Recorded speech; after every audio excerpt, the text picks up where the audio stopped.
Our lesson is about today English alphabet. casrigan maanta wuxuu ku saabsan yahay English alphabet oo xuruufta Ingiriisiga. Xarafka koowaad A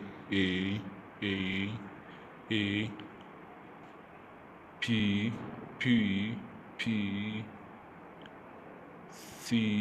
C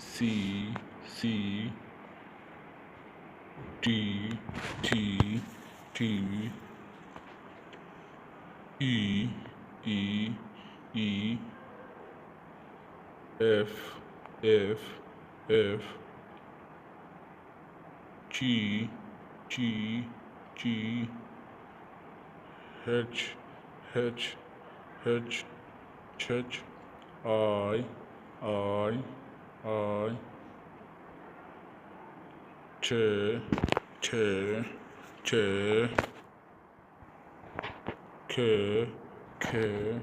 K L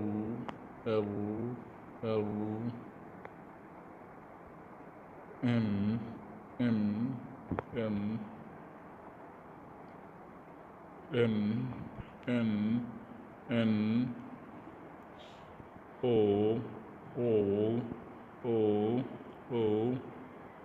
P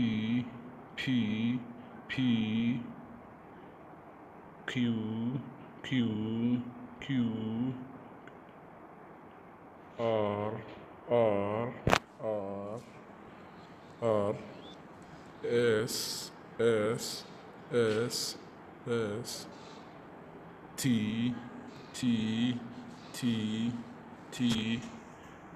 U V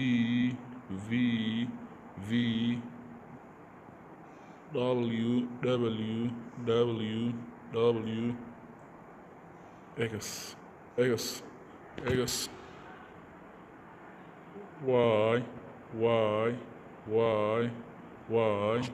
Y Z